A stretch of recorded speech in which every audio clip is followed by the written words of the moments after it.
I'm Frank Reynolds, and this is the National Presbyterian Church and Center. When Dylan Thomas, the Welsh poet, made his first trip to America, he said he was dismayed to find the plane full of gnomes, international spies, and Presbyterians. Presbyterians don't mind the company of gnomes, spies, or even poets, but that's hardly the way to locate the Presbyterian faith. Where do Presbyterians come from? Some people think they're all from Scotland. The old joke asks, what did the first two Scotsmen do when they came to America? The answer, one started the first Presbyterian church, the other started the second Presbyterian church, just across the street. But would it surprise you to learn that more Presbyterians came to America from Ireland and England than from Scotland? What do Presbyterians look like? Some people regard them as middle-class capitalists with a worship so cold you could skate down the aisle. Others say the church programs remind them of a lunatic asylum on fire. In fact, neither description is accurate. To touch the uniqueness of a Presbyterian, might as well start with the theological father, John Calvin. What did he think a Presbyterian was? Calvin was a French lawyer and an admirer of Martin Luther. If Luther was the heart of the Reformation, then Calvin was its mind. Both men were afire with the same ideas: the priesthood of all believers, the authority of the Bible, the purity of the church, and above all, justification by grace through faith. Grace means that God demands from us what only God, working through us, can achieve. Since this is the core of Christianity, the Reformers did not feel they were creating a new church, but reforming the old one. Most histories present only a toy Calvin, a tiny fragment of a towering and many-sided personality. At 27, he published the Institutes of the Christian Religion, which overnight became a think piece for Baptists, Anglicans, and Congregationalists. He was never ordained, but his academy trained great numbers of clergy from all over Europe. He was richly born and a friend of nobles, but his work hastened the rise of democracy. Here in Geneva, Calvin perfected a church government of laymen and ministers called presbyters, from the Greek word for elder. Despite criticisms, Calvin retained a lively wit. According to one story, a heckler asked him, "If you know so much, tell us what God was doing before he created the earth." Calvin replied, he was making hell for over-curious men. Thanks to Calvin, the Presbyterian Church is composed in equal parts of ardor and order. That is, ardor for things of the Spirit and order for the things of society. That's the tension of the Calvinistic life.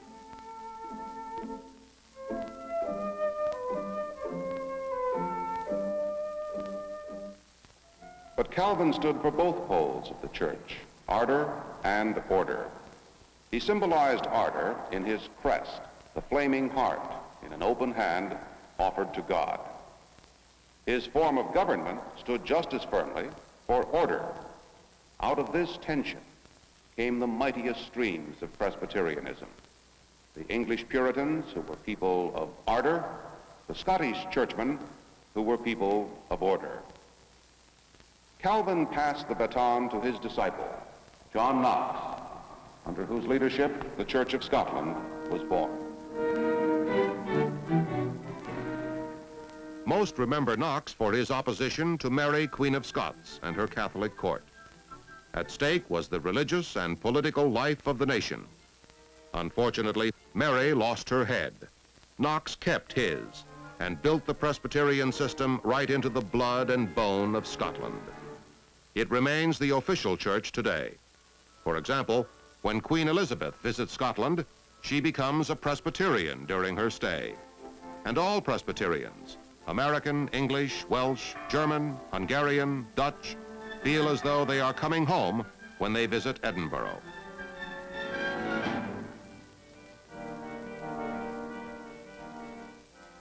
One great event for Presbyterians was the emigration of Scotsmen to Northern Ireland.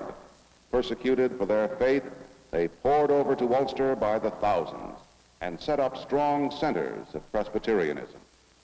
Later, these people, the so-called Scotch-Irish, came to America in huge waves, and they brought their orderly church with them. Neither English nor Scottish were the first Presbyterians to hit the shores of America, however. That honor belonged to the French reformers, often called Huguenots, who came to St. Augustine in 1562 with a Master Robin, their preacher. Robin and his parishioners might have had second thoughts about this honor because the Spanish wiped them out to a man. During that same period, 30,000 of these Calvinists were killed in the St. Bartholomew Massacre.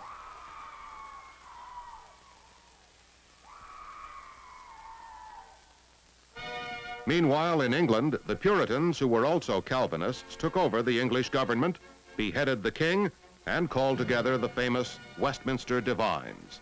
These learned gentlemen, joined by Scottish Presbyterians, produced a major standard of the church, the Westminster Confession of Faith.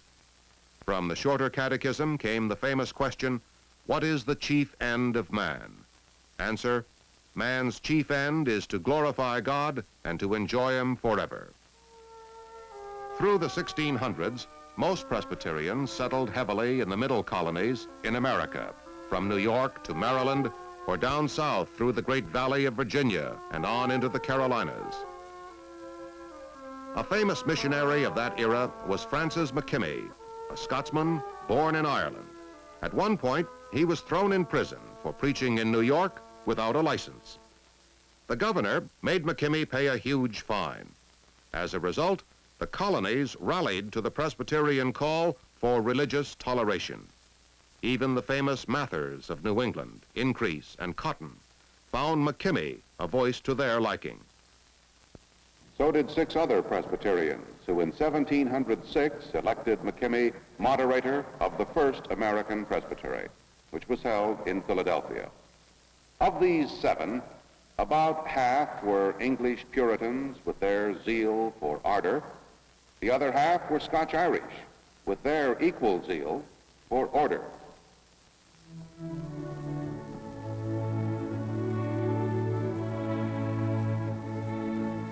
By 1717, the little presbytery had grown to 4 in Maryland, Delaware, Pennsylvania, and New York, and the collection of presbyteries became the first synod.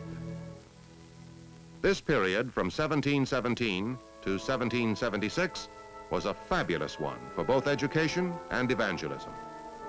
The Log College of William Tennant educated able ministers, and its graduates started a tradition of building colleges side by side with churches. Its influence contributed to the forming of the institution that later became Princeton University. Today, the Presbyterian Church can look back to a host of colleges and seminaries founded by missionaries. This Great Awakening was more than a revival, it was a national seizure. Leading the way was young Jonathan Edwards, one of the ablest theologians America has ever produced. He insisted that 2 things were necessary parts of conversion. 1, the affections of the heart had to be powerfully moved. And 2, the daily actions of the Christian had to be reflections of Christ. Again, ardor and order. As a result, about 1/6 of the nation was converted, and new compassion was manifested toward Indians and Negroes. The Revolutionary War record of the Presbyterian Church was dazzling. By that time, neither New England's Congregationists nor the Scotch-Irish had much use for the crown.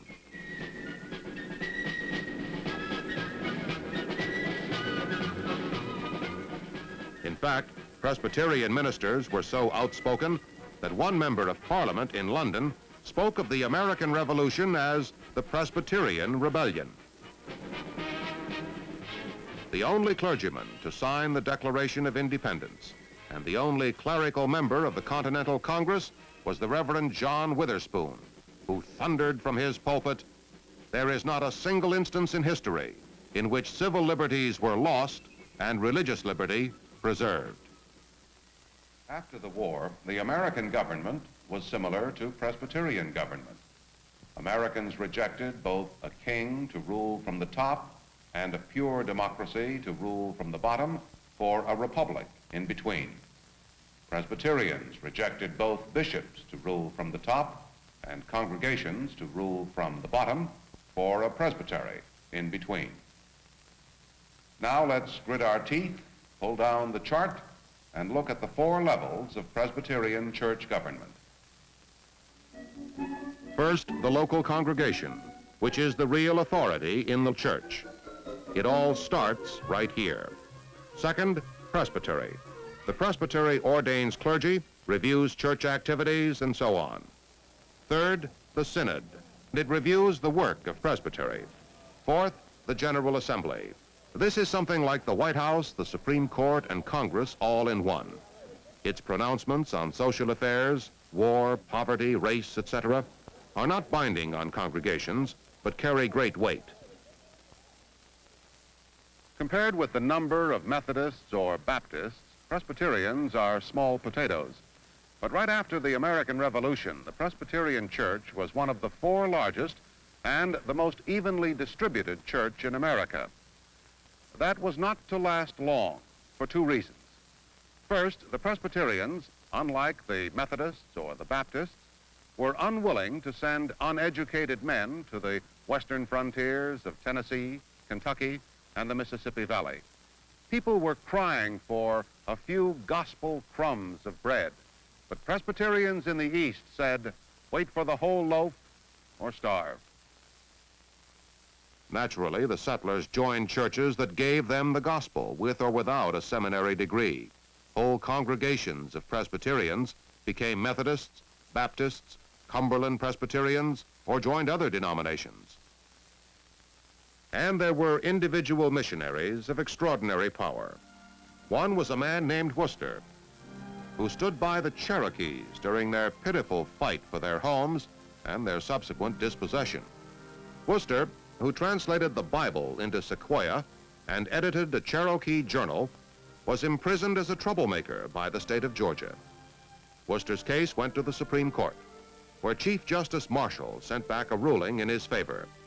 The governor of Georgia replied to Marshall, if you want Worcester, come and get him. Finally freed, he went on the 1,000-mile Trail of Tears and ministered to the Cherokees in Oklahoma for the rest of his life. Like most periods in church history, the time from 1800 to 1860 was filled with noisy issues and quiet ones. The quiet ones, a working partnership with the Congregationalist church.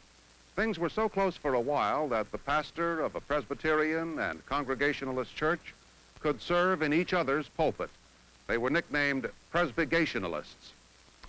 The benevolent empire, so called because private individuals across church lines began crusading and organizing for moral reform and against intemperance, slavery, and war. Then there were foreign missions. Up to this time, America had been a mission field itself for Europe, especially England or Scotland. Now the American Board, formed mostly with Congregationalists and Presbyterians, sent its first missionaries to India, men and women named Judson, Rice, Newell, Holt, and Hall. And the final quiet issue, home missions. Again, Congregationalists and Presbyterians led the way by starting the American Home Missionary Society, which sent money and ministers to churches all over the South and West. Paid only a pittance, missionaries like Hall and Chapman planted churches and schools in Ohio, the Indiana and Illinois territories, and throughout the Mississippi Valley. By 1835, Dr. Marcus Whitman, a New York physician, had reached Oregon, his wife and those of other missionaries being the first white women to cross the Rockies. These were the quiet issues: union, missions, education. But the noisy ones got all the attention. First, there was the split in the church between the new ways and the old ways. This time it was ardor versus order. The leaders of the ardent wing wanted to evangelize the frontiers and change anything that got in the way of their mission. But the leaders of the orderly wing disliked the evangelical spirit because it got in the way of sound theology. They wanted to change nothing. Things got so hot, the church burst its seams, and for years there were two Presbyterian denominations. That was bad enough. But the worst was yet to come: slavery.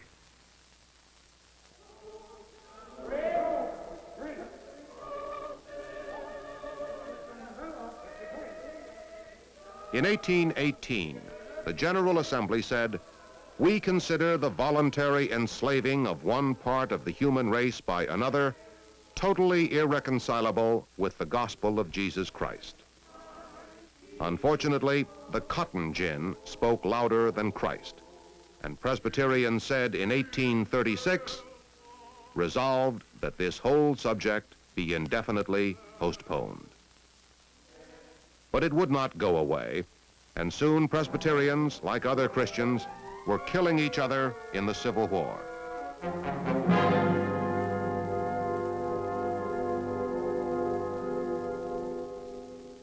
The tragedy is that after the war, the nation reunited, but not the Presbyterians.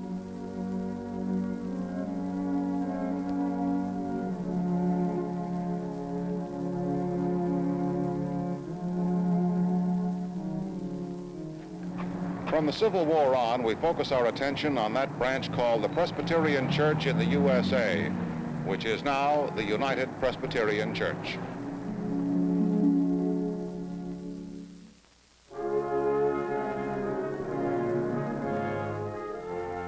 There were other large Presbyterian bodies, such as the descendants of Scottish Covenanters and Seceders, who merged their splendid heritages in the United Presbyterian Church of North America in 1858. Meanwhile, there was the Far West, still untamed, and gold was in the air.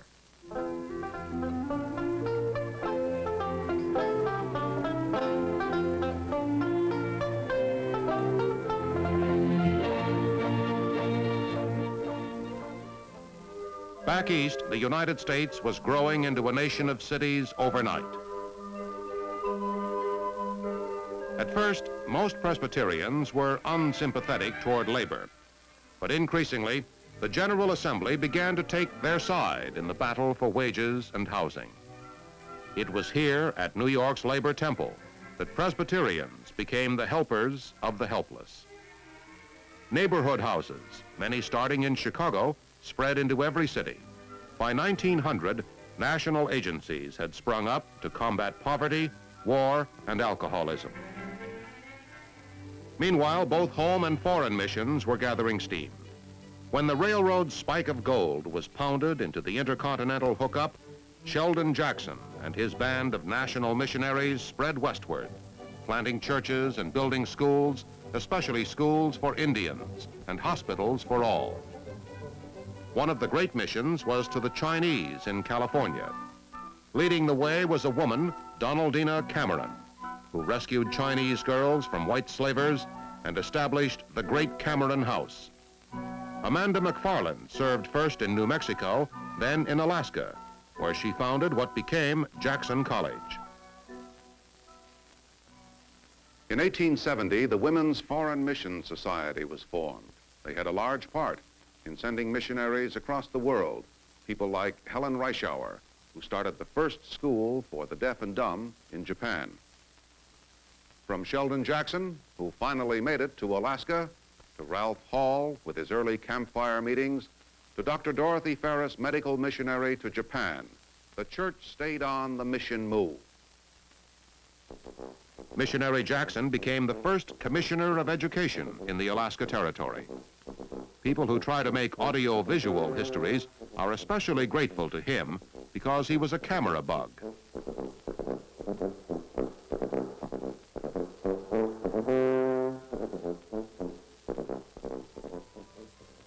Overseas, the church sent missionaries to 21 countries and areas of the world, largely in the Cameroon, Brazil, Cuba, India, Iran, Japan, Korea, Mexico, Pakistan, Syria, and the Philippines.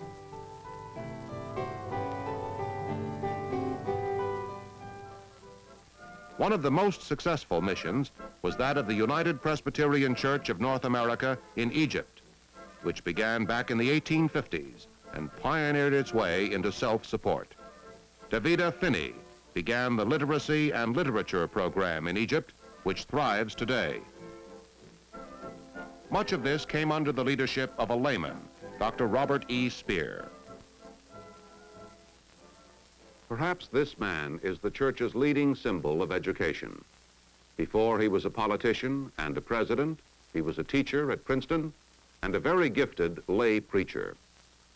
Following the Civil War, the church had begun to teach its own through Sunday school classes for children, through Christian Endeavor and later Westminster Fellowships for students, and through communicants classes for new members. Then, as always, the most striking reminder of Calvin's scholarship was the emergence of new colleges. Theologically, the church went through the battles of modernism and fundamentalism. Again, the forces of ardor favored changes in the Westminster Confession to make the gospel more appealing, while the forces of order did not wish to abandon a single jot or tittle of orthodoxy. It was a fabulous era. Much to the disgust of church capitalists, the leading socialist was Presbyterian Norman Thomas. Balancing him, however, was the silver-tongued William Jennings Bryan. From World War I to World War II, a new wave of thought hit the church. Pastors and teachers rediscovered the Bible. The leader of this new kind of orthodoxy was the great Reformed theologian and pastor, Karl Barth. Meanwhile, between the wars and despite depression, Presbyterians continued to plant churches, schools, and hospitals. The ecumenical movement surged strong and wide as Christians made common cause with all their brothers around the world. The idea was simple. You can't be a good Presbyterian, or Methodist, or Catholic locally unless you are also a good Christian internationally. From World War II till the 1970s, Presbyterians hustled into every area of national and international life.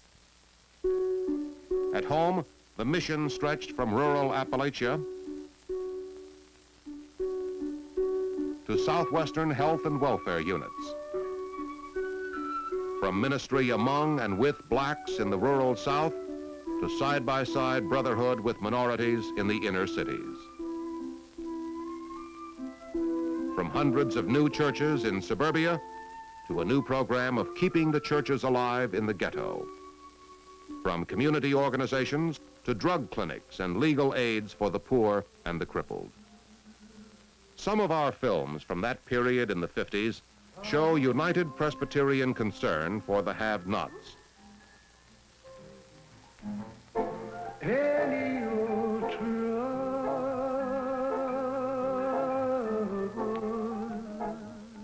Gripped by the imperative of Matthew 25, the General Assembly gathered a council of laymen and pastors, of theologians and social scientists, and of businessmen to feed the hungry, clothe the naked, and visit the prisoners. Following World War II, the General Assembly took some strong stands. It advised the Supreme Court not to approve prayer in public schools. It recognized drugs and alcohol as symptoms of a disease to be attacked medically and with Christian understanding. But the most explosive issue for the 1960s, just as it was the most explosive issue for the 1860s, was race. And to the glory of Presbyterians, they quarreled and debated, but did not split.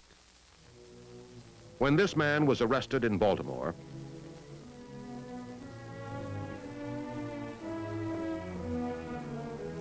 and this man marched in Selma and witnessed on the scene in Mississippi, some cried that clergy should stay out of politics.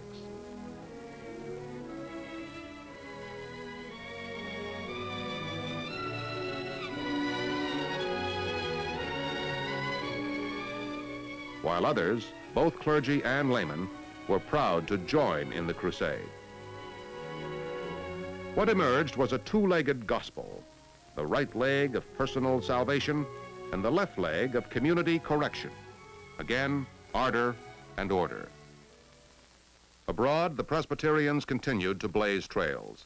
The day of sending missionaries to the heathen gave way to fraternal workers who helped various national churches establish themselves, their clergy, and their own missions. Long before the Peace Corps, Presbyterians were doing the same thing on a worldwide scale. The overriding thought was this: the world mission is one mission on 6 continents, and all of us are missionaries to one another. And that goes at home, too. In 1958, 2 great branches merged: the Presbyterian Church in the USA and the United Presbyterian Church of North America. The name adopted was the United Presbyterian Church in the USA. In education, Presbyterians hacked their way through the jungle of church school materials and produced the first graded curriculum for Protestants, one that gave the students textbooks and workbooks and learning materials, plus a high-protein diet of theology. No church can last long without its patriarchs. Here are a few of the great leaders.